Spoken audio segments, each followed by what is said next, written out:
Comité de Análisis de la República Constitucional lo formamos un grupo de personas de distinta ideología. Yo exactamente pues, no sé lo que opinan estos señores ni sobre educación, ni sobre sanidad, ni sobre economía.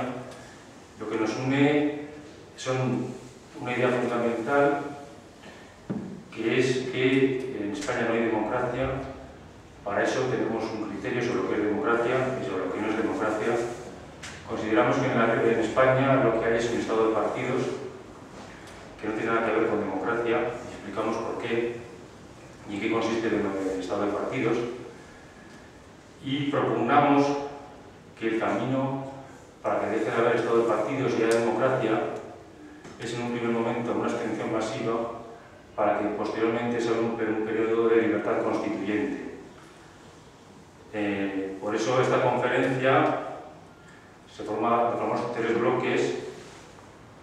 Juan Carlos comentará lo que es democracia, después yo diré qué es estado de partidos, que es lo que tenemos en España, y Carlos acabará hablando de lo que es el periodo de libertad constituyente, que es lo que propugnamos como vía para que en España haya democracia.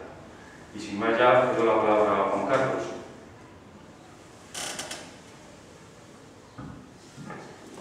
Buenas tardes a todos, muchas gracias por venir. Pues vamos a empezar por el principio.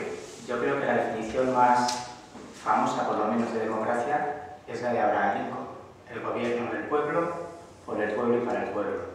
Pero precisamente en ese discurso que dio en Gettysburg dijo, unos segundos antes de esa famosa frase, las 2 claves de la democracia.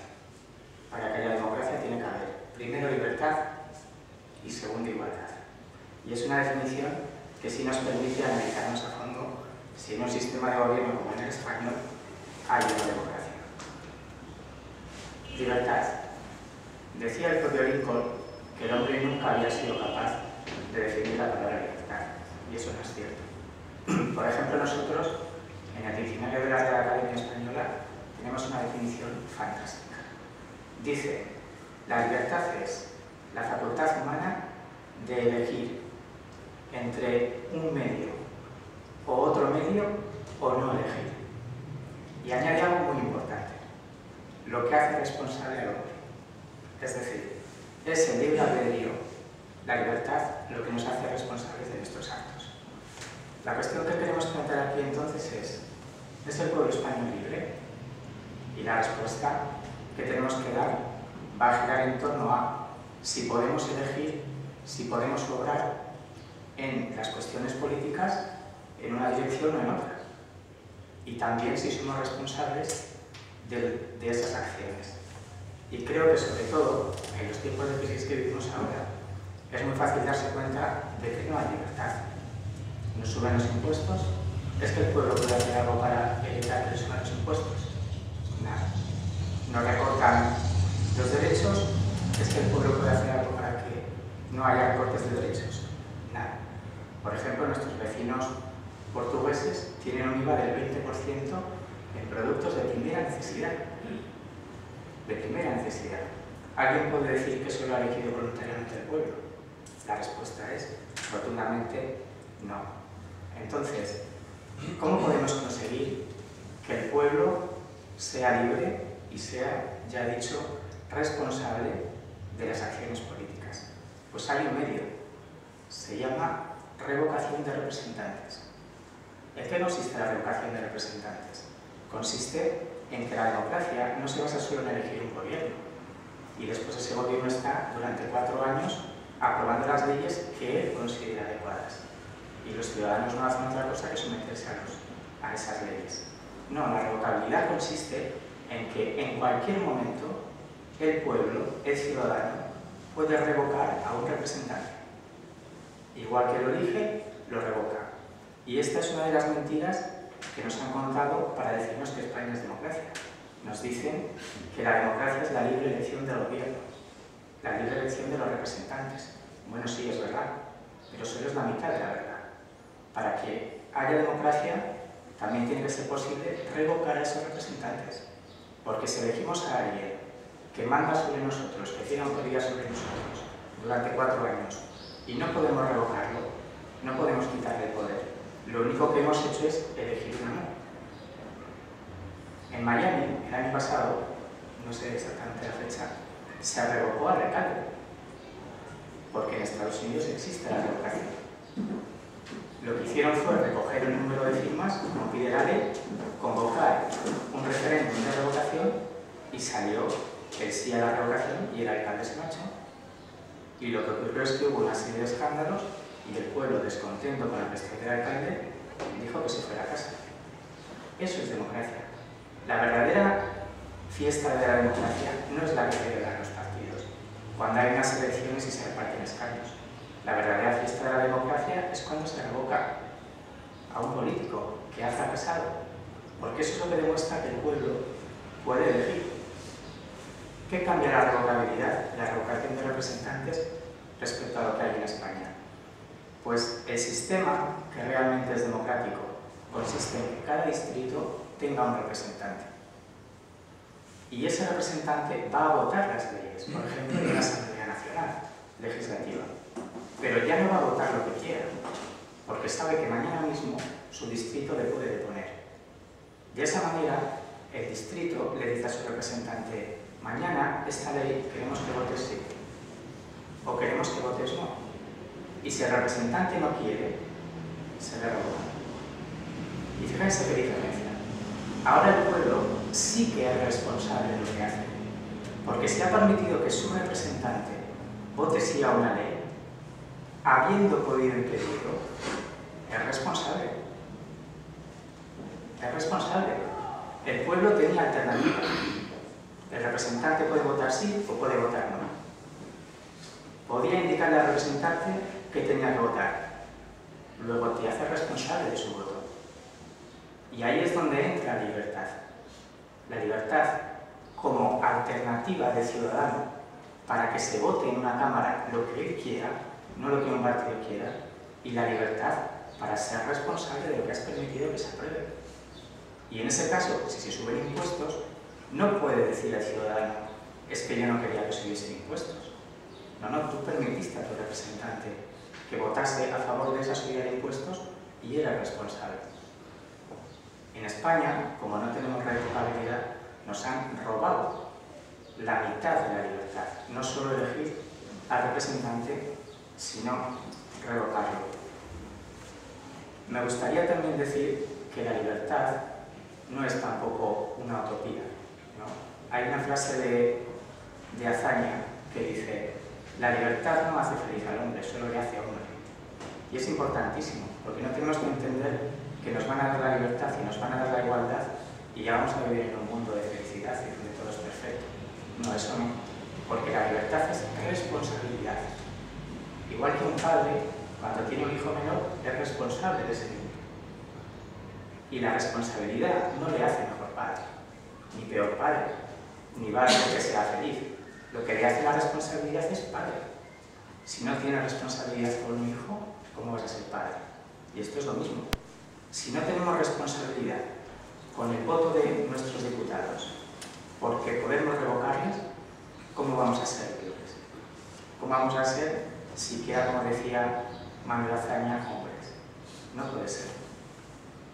Hay otra cuestión relacionada con la libertad, en la que creo que no hace falta insistir demasiado, que es la separación de poderes. Si no hay separación de poderes, tampoco hay libertad. Y esto lo dice, por ejemplo, muy claramente la Declaración de Derechos del Hombre y el Ciudadano de 1789. Dice: un pueblo sin separación de poderes no tiene constitución. Nos están diciendo desde hace más de 200 años que si no nos dan la separación de poderes, no nos han dado una auténtica constitución y desde luego no nos han dado la libertad. Lo decía también de una forma muy clara Madison, que fue uno de los padres de la Constitución americana. Madison decía: la definición más precisa de tiranía es la inseparación de poderes. Allí donde hay inseparación de poderes, nos dice Madison, hay un tirano. De todas formas, como es un tema que nos suena a todos, creo que no hace falta insistir mucho en él. Por último, ya hemos comentado que la democracia es libertad, que en España no la hay porque no hay revocabilidad, que en España no la hay porque no hay separación de poderes, y también es igualdad. Dicen que esta Constitución nos hace libres. Bueno, sobre el papel sí, dice que somos libres. También dice que tenemos derecho a vivienda y que tenemos derecho a trabajo, ¿no? Que se lo digan a los 6 millones de parados. Pero es muy fácil ver cómo este sistema de gobierno es sistemáticamente un sistema que atenta contra la igualdad. Acabamos de ver las elecciones generales.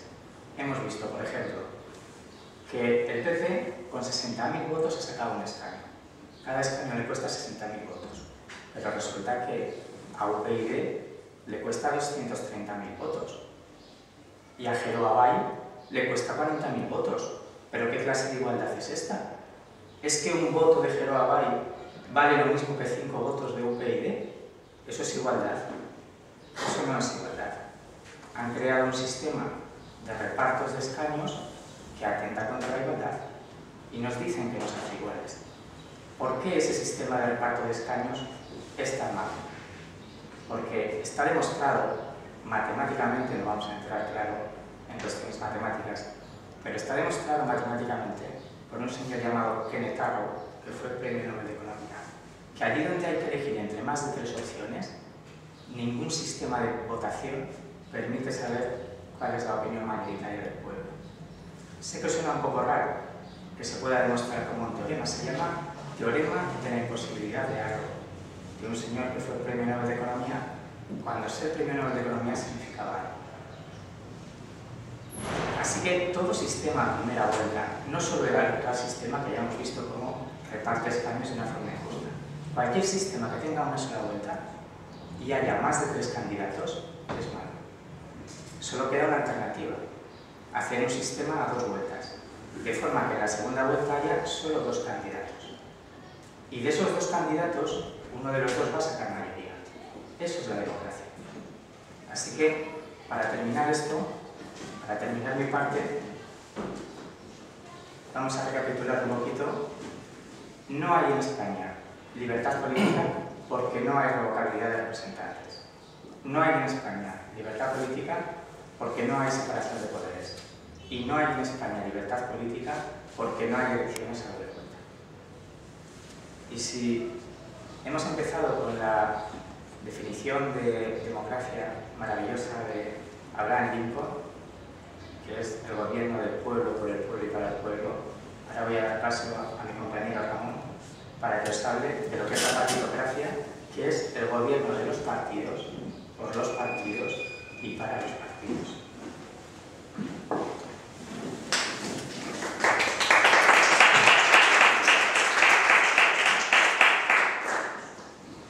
Gracias, Juan Carlos. Efectivamente, como ustedes ahora pueden comprobar, lo que ha contado Juan Carlos no existe en España, ¿no? En España lo que existe es lo que se llama Estado de partidos. Estado de partidos no es que en España, que es un Estado, haya partidos, no. Estado de partidos es una doctrina jurídica, jurídico-político-constitucional, si ustedes quieren, que surge en Alemania a principios del siglo XIX, principios del siglo XX, que se constituye formalmente en la República de Weimar, en Alemania también, tras la Primera Guerra Mundial, y que ya definitivamente toma carta de naturaleza en Alemania, en Italia, y aquí en España, pero en Alemania y en Italia tras la Segunda Guerra Mundial. España no es, como nos dicen, una democracia inmadura, joven, que por eso funciona mal, no, que va. En España se sigue al pie de la letra el juego político que marca las reglas del Estado de partidos.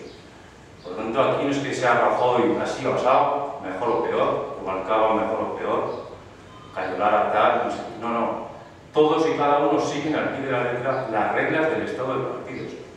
El descontento que hay en España contra los partidos no puede ser sino descontento contra las reglas del juego del Estado de partidos. Y para explicarles a ustedes lo que es el Estado de partidos, como no quiero que nadie diga que son invención mía o criterio mío, que no sé de dónde me lo he sacado, voy a comentarles lo que defensores del Estado de partidos consideran sobre el Estado de partidos y nos dicen qué es el Estado de partidos. Manuel García Pelayo, autor de este libro, este libro es del año 82-86, Manuel García Pelayo, como sabrán ustedes, del año 86, se llama El Estado de Partidos. Manuel García Pelayo, para muchos fue un insigne jurista español, y para todos, porque así fue el primer presidente del Tribunal Constitucional Español, surgido con la Constitución del 78. Manuel García Pelayo, como muchos otros juristas, importaron de Alemania la doctrina del Estado de Partidos. Y les voy a decir lo que Manuel García Pelayo dice en este libro sobre el Estado de Partidos. Y les voy a decir también lo que otro insigne jurista, casualmente también presidente del Tribunal Constitucional, el primer presidente del Tribunal Constitucional Federal de Bonn, el Tribunal Constitucional alemán, surgió tras la Segunda Guerra Mundial, Gerhard Leipold, estudió y dijo que era el Estado de Partidos. Leipold fue un jurista que a través de la doctrina del Tribunal Constitucional alemán consolidó la teoría del Estado de Partidos y aquí luego la trajimos a España. Cuando en España traemos la teoría del Estado de Partidos, los que lo traen, nuestros queridos padres de la Constitución, sabían perfectamente lo que traían en España. Perdón.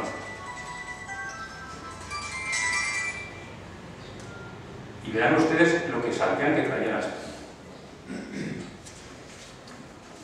Manuel García Pelayo en este libro nos dice que hay dos teorías o dos corrientes jurídicas en Alemania a principios del siglo XX sobre el Estado de Partidos. La teoría a favor del Estado de Partidos consideraba lo siguiente.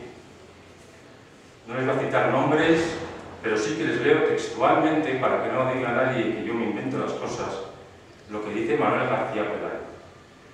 Si Manuel García Pelayo, defensor del Estado de Partidos, dice lo que les voy a decir a continuación, que para él es bien bueno, que para él justifica la bondad del Estado de Partidos, es evidente que Manuel García Pelayo no nos está engañando al respecto. La verdad es que lo que diga es bueno o no, ustedes verán.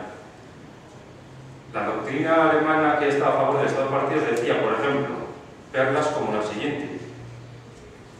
El pueblo soberano no se compone de individuos libres e iguales, sino de partidos. El diputado es un ejemplar del género partido. Las luchas entre partidos no son luchas de opiniones, sino luchas por el poder disfrazadas de discusión. La discusión de nuestros políticos es mero disfraz. No hay opinión, sino lucha de poder. Y sigo. Como consecuencia de la legislación electoral inspirada en el sistema de representación proporcional, lo que tenemos en España, los electores no seleccionan entre los candidatos individualmente considerados, sino entre los partidos que los presentan a la elección. Los electores no seleccionan candidatos. Los partidos son órganos de creación. La doctrina del Estado de Partidos lucha porque los partidos sean considerados órganos constitucionales. Y en nuestra Constitución española, en el artículo 6, así se consagra. Los partidos políticos expresan el pluralismo político, concurren a la formación y manifestación de la voluntad popular y son un instrumento fundamental para la participación política. Y además de órganos de constitución, son órganos de creación de otros órganos. Miren, los órganos constitucionales del Estado español son la corona, las Cortes, el Gobierno, el Consejo General del Poder Judicial y el Tribunal Constitucional. Pues bien, esta doctrina dice que los partidos tienen la misma calidad que todos ellos. Son también órganos constitucionales del Estado. Pero es más, son órganos que crean otros órganos. Es decir, los partidos nombran el Consejo General del Poder Judicial, el Tribunal Constitucional, los partidos dicen quiénes son los diputados y quién es el gobierno. Por lo tanto, en España, no es que los políticos españoles sean unos malnacidos porque politizan todo, no. Siguen al pie de la letra lo que a principios del siglo XX les decían que era el Estado de Partidos. Por eso les digo, aquí no es que tengamos una democracia inmadura, que va. Los partidos hacen lo que tienen que hacer. Por lo tanto, nombran a todos los demás órganos porque es lo que esta doctrina les dice que hay que hacer. Insisto, en el 78 nuestros padres de la Constitución trajeron esto sabiendo que a principios del siglo XX ya se decía esto de los partidos. Bien, sigo. Como el diputado ha sido elegido por ser miembro de un partido, los criterios personales de tal diputado han de ceder ante los criterios del partido, so pena de tener que abandonarlo y destruir su carrera política. El diputado entonces no pinta nada. Los criterios suyos son suyos, pero no valen para nada. Cede ante el partido. Por eso, muchos partidos o líderes de partidos que llegan diciendo una cosa, o al electorado le dicen algo, luego, desde Madrid, Vitoria o Barcelona, les dicen, cuidadito, que eso no es lo que dice el partido, a callar, si no fuera de las listas y ya no vuelves a ser diputado. El diputado solo es representante si actúa en correspondencia con la posición de su partido. Los grupos parlamentarios hacen del mandato imperativo del grupo una realidad sociológica. Como ustedes saben, el artículo 67 de la Constitución dice que los miembros de las Cortes Generales no estarán ligados por mandato imperativo. Es decir, el pueblo no les puede decir nada a los diputados sobre lo que tienen que hacer y sobre lo que no pueden hacer. No están sometidos al mandato imperativo. Sin embargo, la doctrina del Estado del Partido se carga esto, porque dice que sí que están sujetos al mandato imperativo, pero del partido. Por eso los diputados, por ejemplo, los diputados de PP hacen lo que dice Rajoy, los diputados del PSOE que dice Rubalcaba y así sucesivamente, porque están sujetos al mandato imperativo del partido. Contrariamente a esta idea, ya a principios y mediados del siglo XX, algunos juristas pues decían que esto no podía ser así, porque algunos decían que esto era la dictadura sobre el Estado del jefe de partido. Claro. Otros decían que el Parlamento se convierte así en un mercado de distribución de intereses entre los partidos. O, por ejemplo, que la lealtad hacia el Estado de la Constitución ha sido sustituida por la lealtad hacia los partidos. Claro. Por eso la Constitución cuando se quiere se salta y si no, no. Por eso el Estado se interesa, se mantiene unido y si no, no. ¿Qué es lo que dicen los partidos que interesa en ese momento? El fenómeno, decían, es el de un pluralismo de partidos, politizando con ello la totalidad de la vida del pueblo. Un estado de debilidad total frente a los partidos y las organizaciones de intereses. Todas las instituciones constitucionales decaen y se desnaturalizan. Todas las interpretaciones y argumentos se instrumentalizan y devienen medios tácticos de la lucha de un partido contra otros. Nada más. Aquí estamos en el paripé de unos contra otros, pero nada más. Todo lo que nos dicen es para ellos, para ganar unos sobre otros, pero nada más. La realidad política del Estado de partidos es dominación por estos del electorado, sustitución de la voluntad del representante por el de la fracción o grupo parlamentario, vaciamiento de contenido de las instituciones parlamentarias, disposición sobre los gobiernos, influjo sobre la administración. Todo esto lo decían los opositores de la teoría del Estado de partidos a principios y mediados del siglo XX. En el 78 lo trajimos aquí como diciendo que esto era democracia. Y me remito ahora a las palabras de ese jurista insigne alemán que les he comentado antes, Gerhard Leopold. Un jurista alemán que en principio, en su primera etapa, se opuso a la teoría del Estado de partidos, pero que después de la Segunda Guerra Mundial la veo con mejores ojos y, por casualidad, fue nombrado presidente del primer Tribunal Constitucional alemán. Pues bien, Leopold nos dice, por ejemplo, lo siguiente. Y cito que es en su artículo Representación e Identidad del año 58. Con estas ideas que voy a trasladar, nadie podrá decir que no sabíamos ya lo que traíamos a España, ¿verdad? Bueno, en el año 58, Leopold decía que en el Estado de partidos el Parlamento se convierte en el lugar en el que se reúnen los comisionados de los partidos para registrar decisiones tomadas en otro lugar, en las comisiones o en las conferencias de partido. O sea, los parlamentarios son comisionados de un partido. Aquí nadie habla ni del pueblo, ni de representación, ni de nada. Que se viene a registrar decisiones que han tomado otros en otro lugar. Claro, los diputados votan con el pie. Normal. Si es que es normal. No han decidido lo que votan, no pasará con su opinión contraria, no va a cambiar nada el criterio del partido, por mucho que el diputado, y ojo, muchos se cuidan de decir otra cosa, porque si no, ya saben lo que pasa con ellos, ¿no? Se desplaza el centro político de gravedad, decía Leijon, desde el Parlamento a los partidos. Los partidos son los verdaderos dueños de la legislación. ¿Dónde está el pueblo aquí? El diputado aparece básicamente sometido a una voluntad ajena. Y ya no cabe hablar de él como de un representante. No cabe hablar de él como un representante que, libremente y desde su propia personalidad, toma sus decisiones políticas para todo el pueblo. Eso olvídense. De eso nada. Al diputado, decía Leijon, le falta la legitimidad última para seguir en cuestiones políticas fundamentales una línea divergente de la de los partidos y fracciones. O sea, el diputado no es nadie para separarse de lo que diga el partido. Y entonces nosotros cuando le votamos, ¿a quién estamos votando? El diputado, en caso de conflicto, debe doblegarse. Aquí tiene su lugar y su justificación interna el mandato imperativo, el que os he dicho ahora.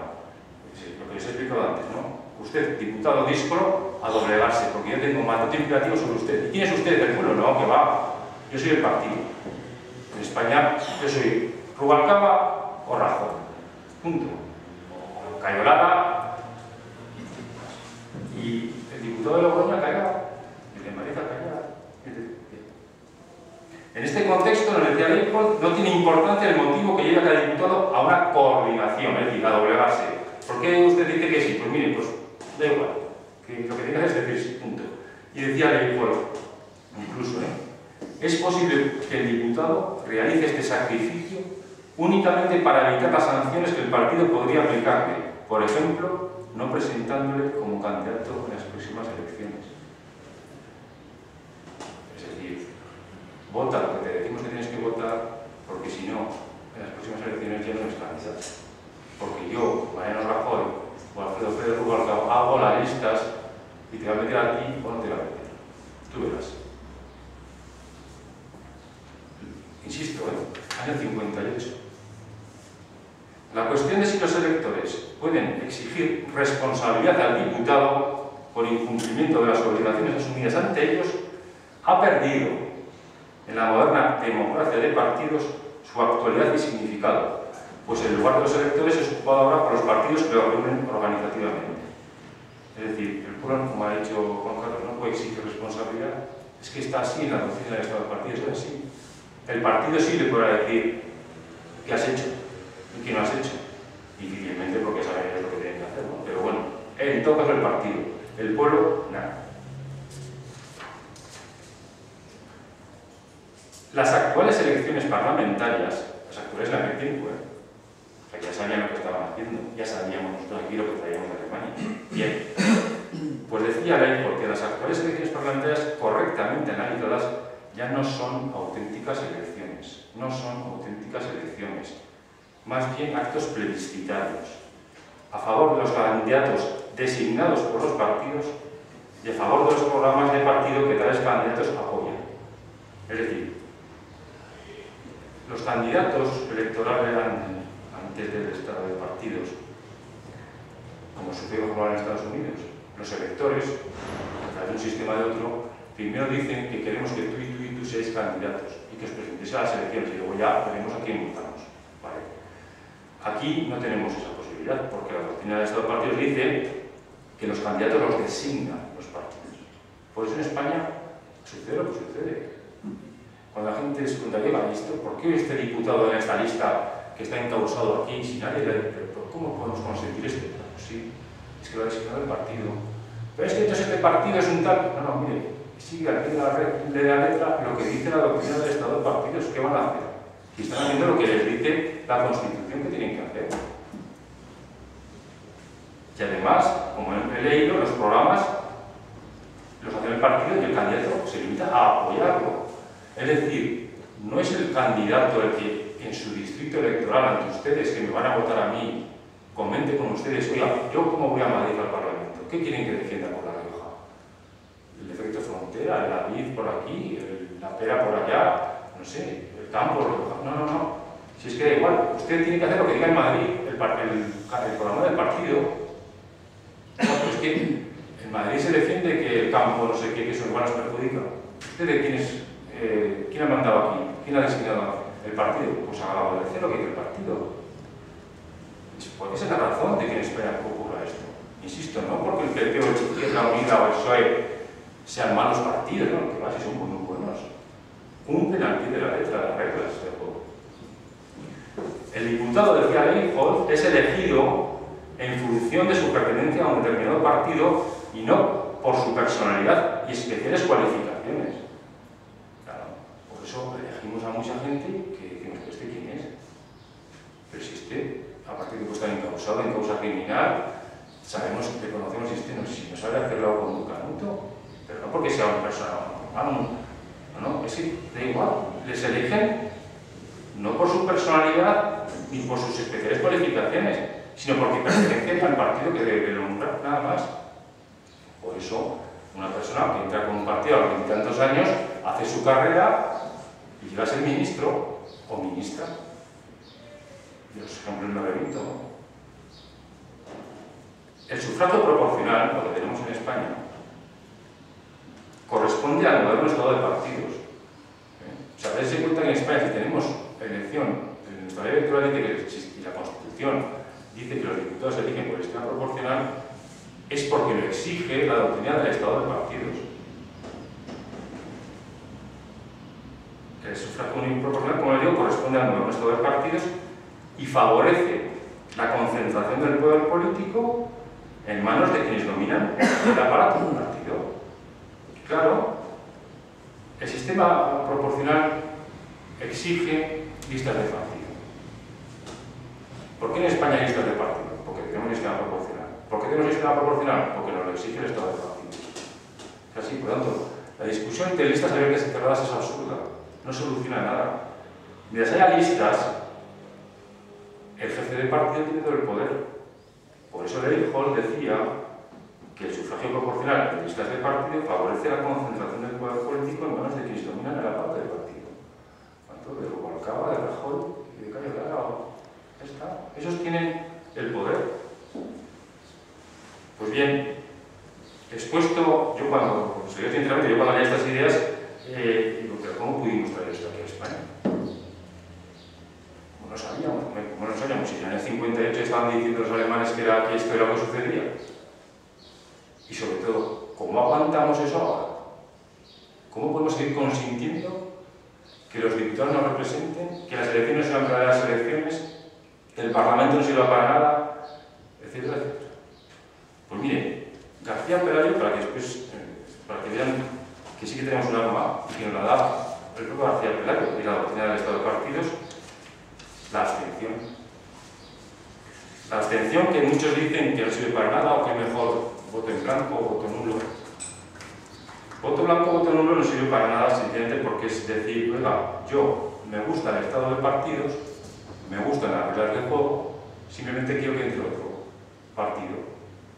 Pues bueno, los que con esa confianza quizás votaron a UPyD ahora han sacado consecuencias, ¿no? O conclusiones. La abstención es lo que tumba el estado de partidos.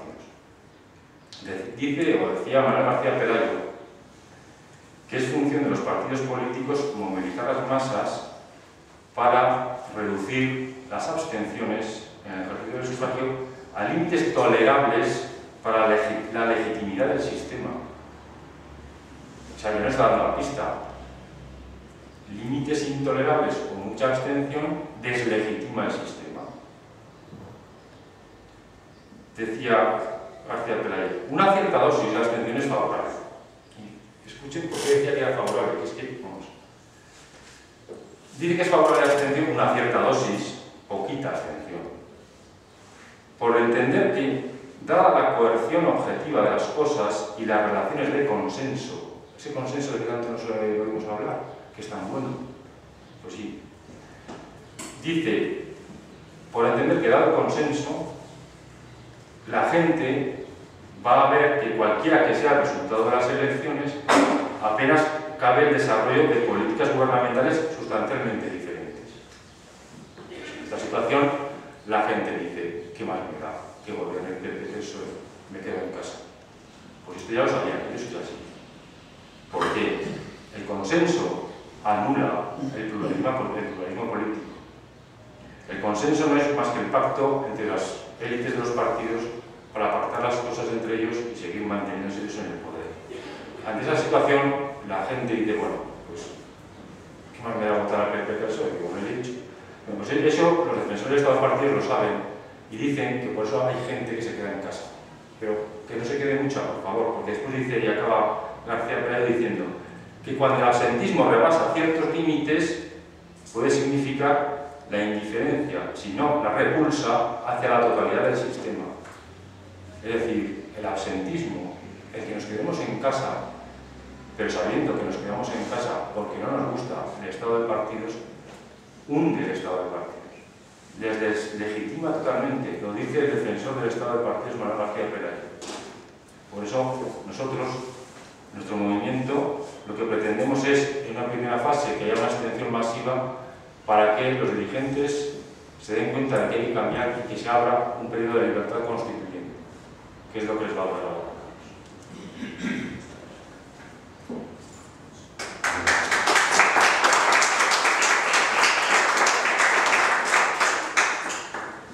Buenas tardes.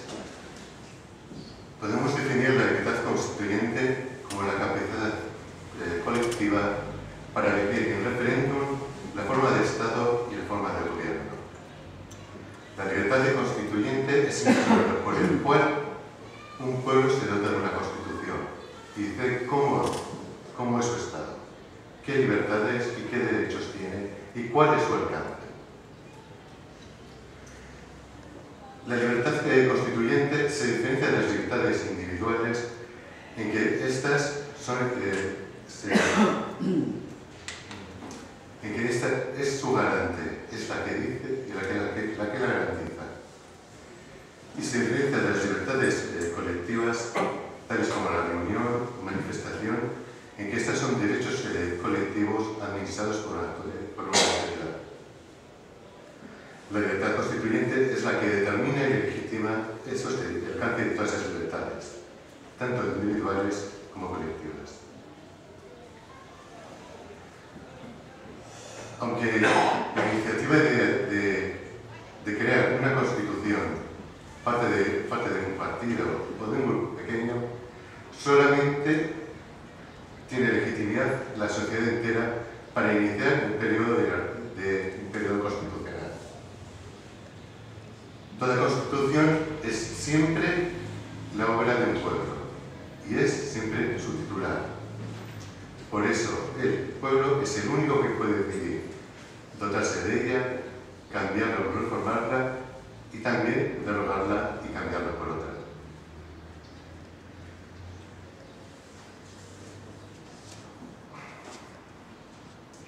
En este periodo que digo de libertad constituyente deben aparecer todas las opciones constitucionales, tanto de forma de Estado como de gobierno, para que la sociedad civil pueda elegir una en referéndum.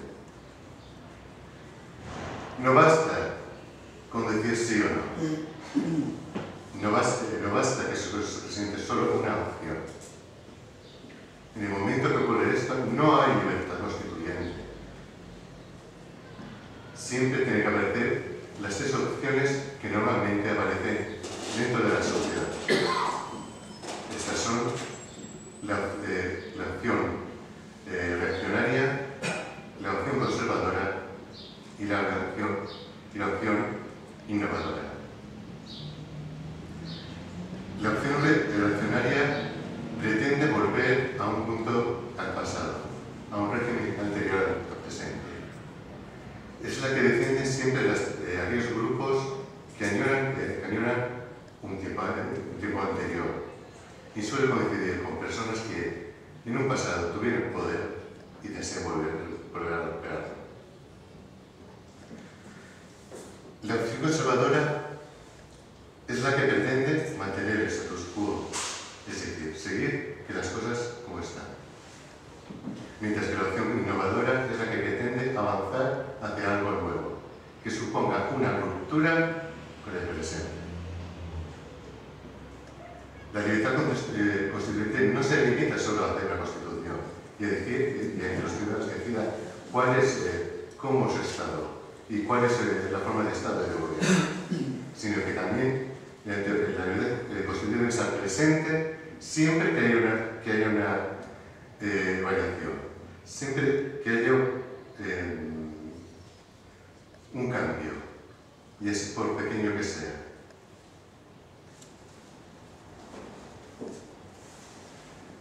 Podemos concluir que la libertad constituyente es el instrumento por el cual los ciudadanos, todos, sean su constitución.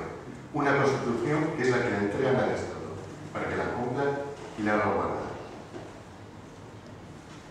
Pues en todo ello, Europa, desde la caída de las dictaduras totalitarias en la Segunda Guerra Mundial, nunca ha disfrutado de un periodo de vida constituyente.